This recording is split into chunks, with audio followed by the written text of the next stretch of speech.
Hey everyone, good afternoon. Can you guys hear me?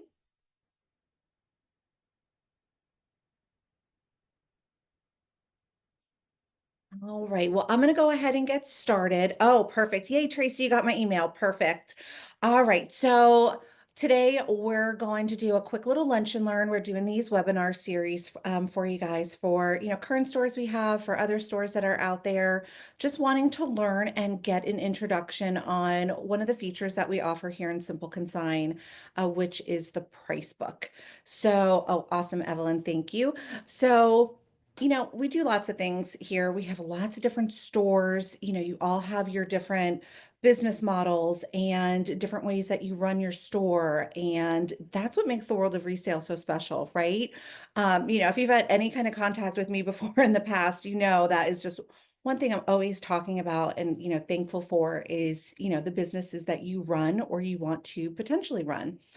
So, of course, we want to offer features that are going to make just things the easiest for you. And one of the things that years ago, we went ahead and we offered a price book feature. Okay, well, why a price book feature? One, simple answer. It's going to give you consistency. It is going to allow somebody else in your brain, and you get to build it in the way that you want to build it that works best for your business in your area. And things, have different values in different places.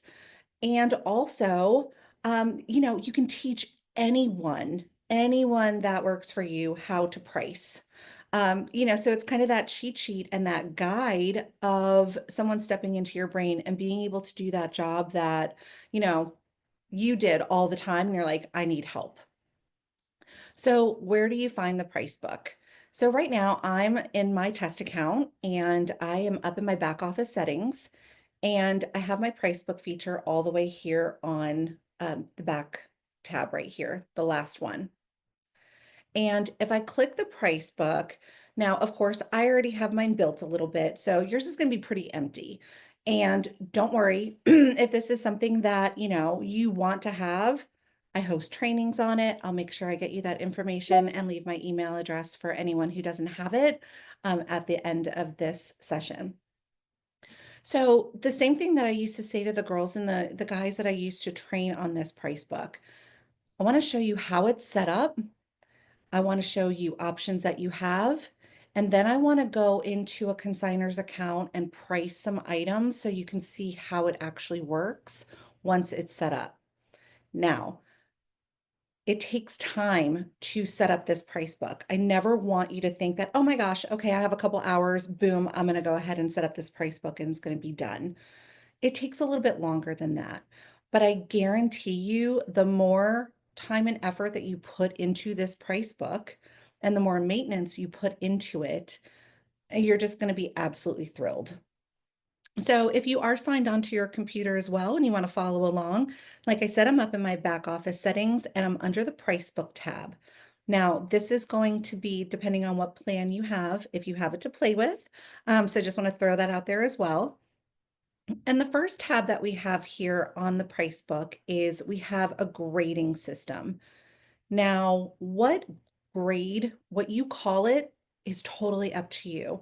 Like I said, you get to build this from the bottom up how you want to in your location. You can call your grades grades, you can call them tiers, you can call them levels, you can have as many as you want. So my test store, because my background comes from fashion and traditional consignment, is going to look a little bit more like that. But I do have some things in here too for other stores that do like furniture and, activewear, outdoor equipment and things like that, because, you all have different things that you sell. So what I did here first is I came on in and for me, I built a grading structure in grades A through F. And then I also have grade X here, which is kind of like, ooh, these are brands that I don't typically want to take, but I took them anyway, right? Because we're all rule breakers. So I have in my price guide, grade A. Well, what does grade A or tier one or whatever you call it mean to me in my location? Okay, well, that's going to mean my top priced items. my designer pieces. And then each grade that I have chosen to give an example of what those labels would look like. You might have 3 grades. You might have top, bottom, and middle. You might have more than this. Just think about, what kind of structure you would want to have. How detailed do you want it? And this is where you start. Anything in here is going to be, you'll be able to move it, you'll be able to edit it, you'll be able to change it per season, because as we all know, things are constantly changing in the resale world. So here we've got our setups, and like I said, I have those grades added.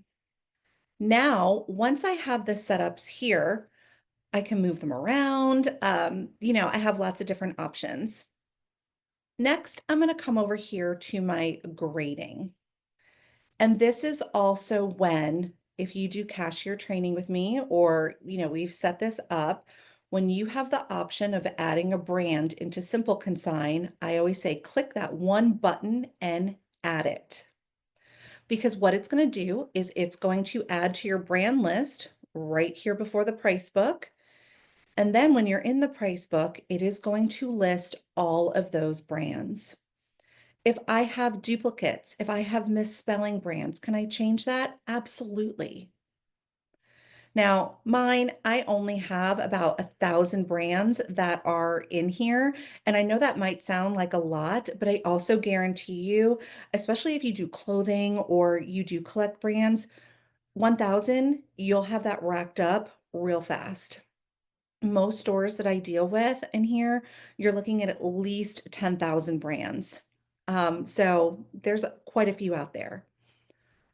All of those brands then are going to trickle into this grading portion.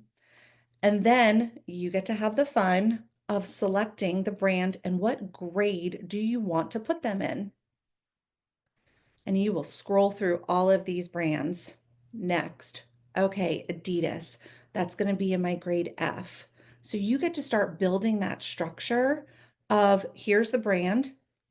This is what grade I want to put it in. Excuse me. Once I do that, then I'm going to come over to my pricing tab. And once I come over to my pricing tab, the real fun starts. And this is where I always say, come in, work on this for, a little bit of time. When your eyes start crossing and you start making mistakes because your brain's fried, walk away. Because this is where it can get very repetitive. It can also get very, you just get tired of looking at it. Long story short, we're human, right? So when I come into my pricing right here, I can click, and I have in this test account that tops are my default category because, well, in traditional consignment, that might be the case for 90% of the time. But all of my categories are also going to flow in right here. I'm also going to just move this over just a little bit, but I'm still keeping my eye out for it. Let's move you guys over so you can see this a little bit clearer. So I'm going to go into a category that I don't have anything set up yet. I'm going to go here into my accessories so you can see what it's going to look like when you first start. And it's going to say, okay, well, let's do some pricing levels for accessories. They haven't been set up yet. And I can create a new pricing level. Okay. Well, all of your categories, of course, are going to be different. These are things that you also build in what you want in your store under your categories tab, and they will flow right over here. So I'm going to come into accessories and I'm going to go create new pricing level. And under level name, again, I kind of have this, how do I want to do this? Do I want to have accessories? Do I want to have a price level for belts, for hats, for wallets? What's an accessory in my store? So there's a lot of pre-thinking work of how you want to start building this. Can you go back and change it? Absolutely. Will you be mad at yourself if you go back and change it at the last stage? Probably. So these are definitely things that I will always like drive home, get in here first. All right, so let's go ahead and do this. Let's do belts. Let's keep it real easy. I'll do hats. and maybe I'll do gloves since, it's winter. Why not? So I have those right here. Of course, it's going to be case sensitive, so I just want to throw that out there as well. And now under my accessories, under my pricing levels, I get to come in and I get to set a guideline price of what I would price a belt if it was grade X, grade F, grade E, etc. And so, like I said, this is where it can get very, very repetitive. Are these prices set in stone? Absolutely not. You can definitely change them. This can just be a guide. Or you can also click a button that says, I don't want you to be able to change these prices in the pricing screen. So you definitely have lots of control over that. So just for time's sake and just for being able to show you a good overview of everything, I'm not going to put prices in all of these. But this is how you would set up each category that you wanted to use the price book for. If you have 100 categories, do you need to do the price book for each one? Absolutely not. You can certainly go ahead and you can pick and choose what category you want to set this up for. So a great example of one that is finished might be my tops. I have a lot more options in here. So in my test account here, I have tops and I created a price book for sleeveless, short sleeve tops, long sleeve tops, t-shirts, men's, children's. Again, you get to set this up however you want to set it up. I also went a step further and I also said, okay, well, it's a sleeveless top, but it's in fair condition. It's in average condition. It's in new condition. That way, I have a different pricing structure for each of those items. This is where that consistency comes in place. So if I have somebody who comes into price and they pull up a top and a brand and they say, oh, okay, it's an average condition in grade E, we're pricing it at $10. How many times have you walked into some sort of consignment store or some sort of retail store in general, and you find very, very similar items? They might even be the same. And one is priced at $36 and one is priced at 10. What's the first thing that you think, right? The first thing you think is, oof, these guys don't know what they're doing. So this price book takes that all away and gives you that opportunity to have that consistency across the board, regardless of who is pricing. So my tops category, like I said, I like to use this one. I like to talk about clothes. I like to talk about tops. Now, of course, in some things like furniture or antiques or different categories, you might have a little bit harder of a time. So you might put some kind of range in. You may, build that a little differently. So again, if this is something that you currently have as part of your plan, I'm going to leave my email address here for anyone, and I will help you start building this and really deep dive in the training. So for right now, I am going to go ahead and leave this structure of the pricing tab. I also like to put in here too, this was one of my favorite things to use is, summer and winter, right? There's a lot less material in summer. Clothes are a lot, a lot smaller, not as intricate typically in summer. I can come in here and I can increase by a percentage prices or decrease by prices too. So this is something that I always recommend that you maintain because you don't want to leave money on the table, right? You want to make the most money for your consigners, which in turn makes the most money for you all, but you don't want to overprice things too. That way people don't buy things because they're like, oh, that's just, way overpriced. Last tab that is in here under the price book is going to be reports. You can certainly come in here and you might say, okay, I do allow my staff and my team members to add brands.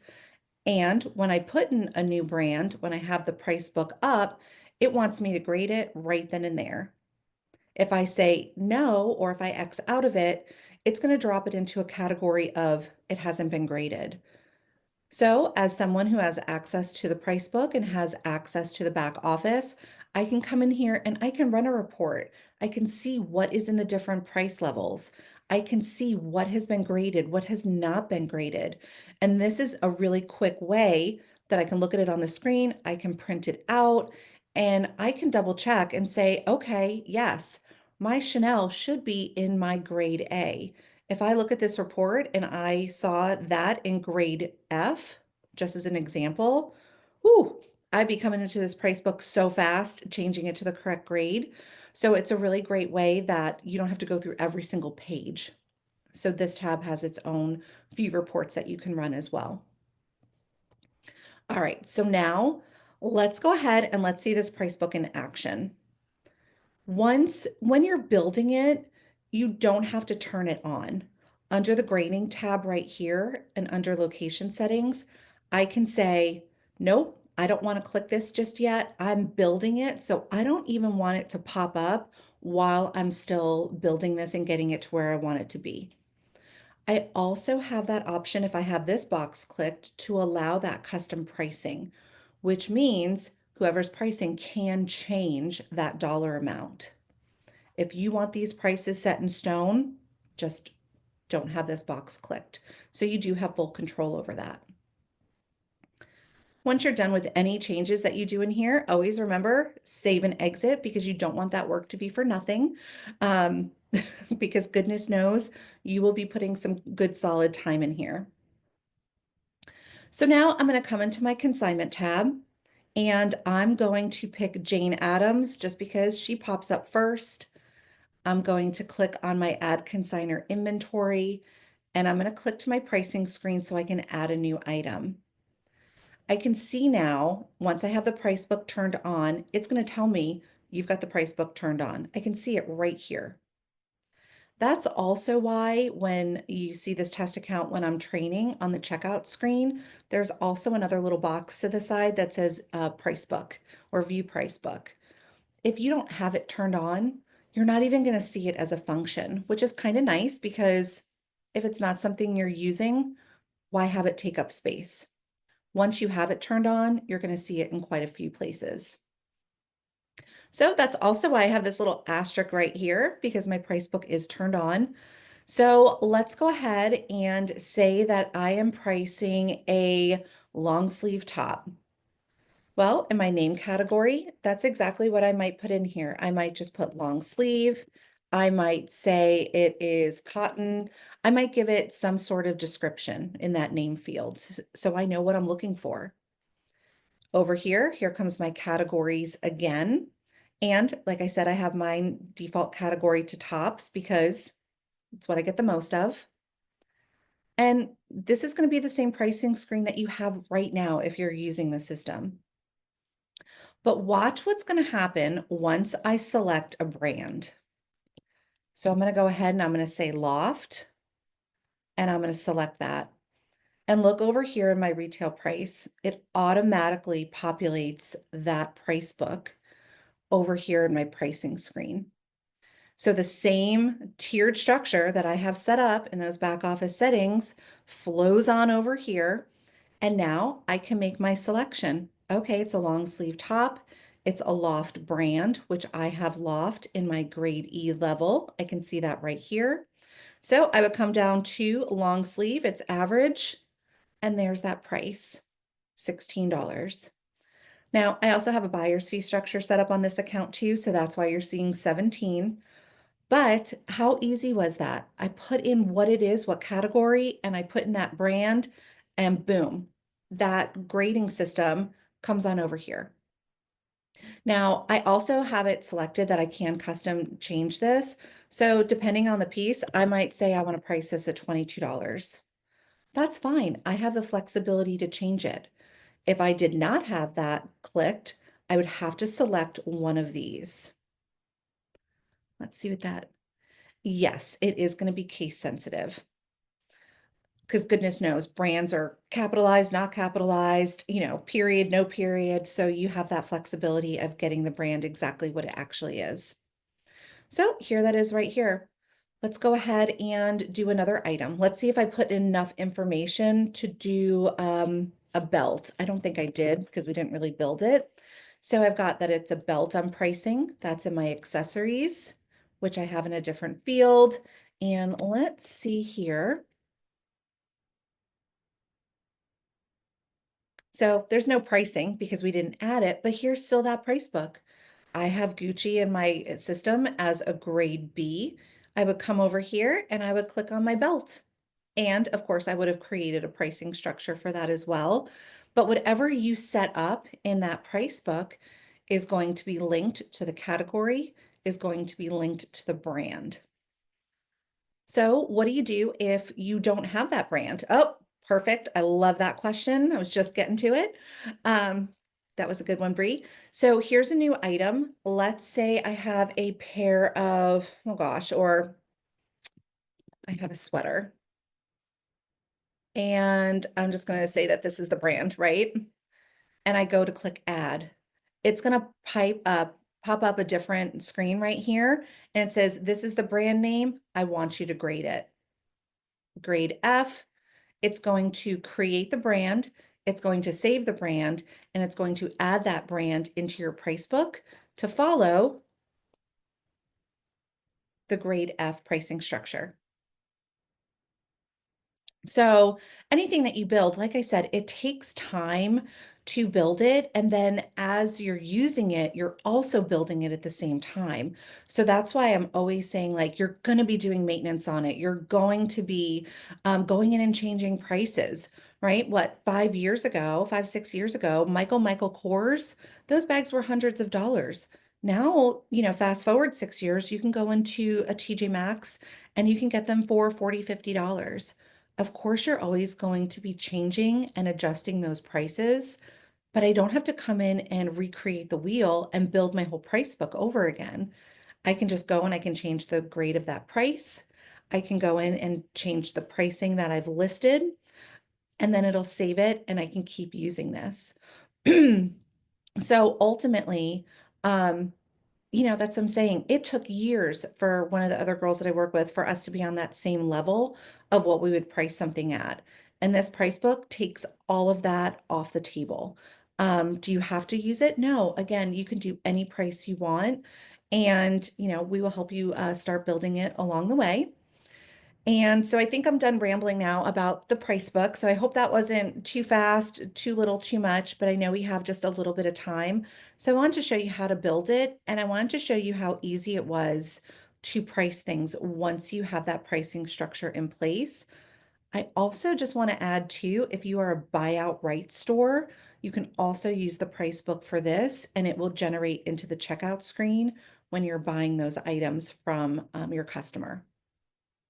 All right, so let me go ahead and start diving in a little bit into the chat over here so I can start answering some of your questions.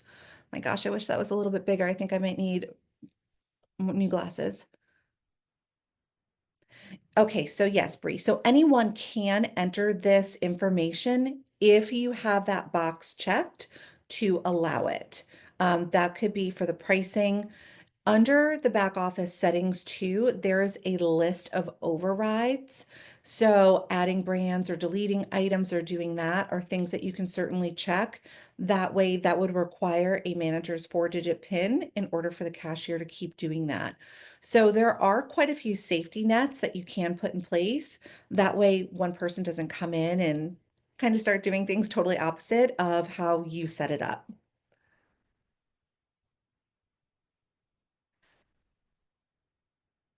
All right, Carmen. Well, that's totally up to you. So, I mean, there's 1,000 different ways that you can set up your system, right?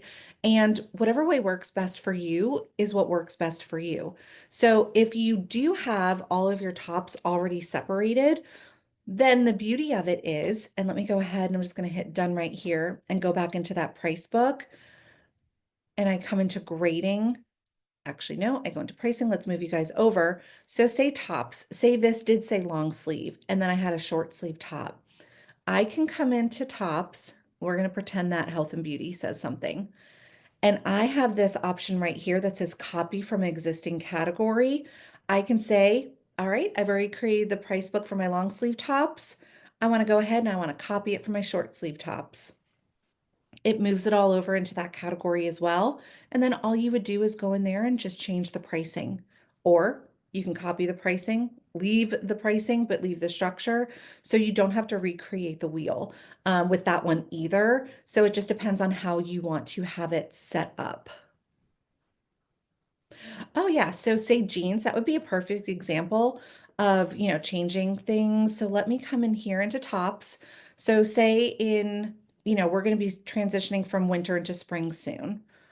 And we're going to pretend that this tops category really says jeans because I don't have a price book structure in for my jean category. I might say tops, AKA jeans. I want to decrease the pricing that I have by 10% in grade A. And I hit apply. And now, look, it changes everything that's in there and it increases the price by 10%.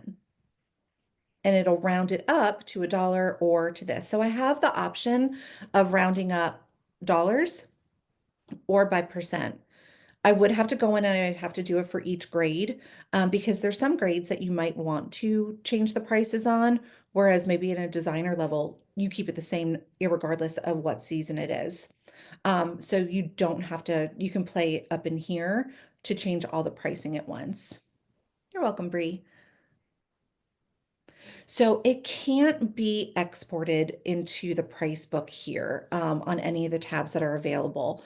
So what I always say with that, because I've worked with tons of stores that do have something great and they go to price something and they go through their sheets, have that sheet, make all those changes in there, and then we can set something up, send it to me. I'll take a quick look at it and I'll show you just how to get from one spot to the next. So this price book, Carmen, that's another great question, does not include any buyer's fee or item fee. So if you do have things that, have that 95 cents pricing buyer's fee, if I price something here in grade D, it's going to add on that 95 cents still. So you are not going to lose that. No, absolutely not, Julia. You can still definitely keep that. And the thing is that, in real life, I did have a separate price book for ladies' men's, and I probably would if I did have children's things as well, because we do price men's differently as we do price women's. So I would have a category in, men's tops, ladies' tops, and then that way I can create a price book that was separate with different pricing for each of those. All right. What else do you guys have? We are coming towards the end. Oh, here we go. Yeah, so you can definitely go ahead and you can do ranges. I have stores that do that as well. So in that scenario, let me come back into here. So I might do belts and say a range is okay, so you're doing in the rate at grade 10 to 12. So we would have to dive a little deeper to that and I don't know, Jean. I'll scroll back up in just a second to see what exactly your questions were. Give me just a second. So yeah, you can definitely do a range. So I might say belt,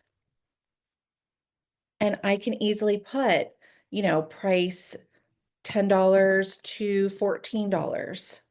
So I can put that in here. I can put different structures in here. Or I also have some stores that say, okay, depending on who's pricing and how long that they've been doing it. All right, if you see something that's $8, you have the flexibility in a range of going up $2 or down $2. So there's lots of different ways that that can be set up, either under here in the pricing level or in your pricing over here.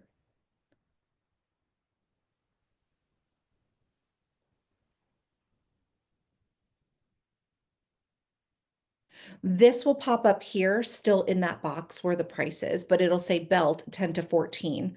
And then you would give your employee or whoever's doing it the option of selecting whatever price is within this range. Jean, let me scroll back up and see what you got. So I do apologize if it was an early question. I will be completely honest and admit when I first started. All right, so is this just the one you had, the price book available for everyone? So actually it's available on two plans. It's available on the standard plan and it's also available on the professional plan. So there's only one plan that does not offer the price book. Was that the only question that you had? Did I miss another one?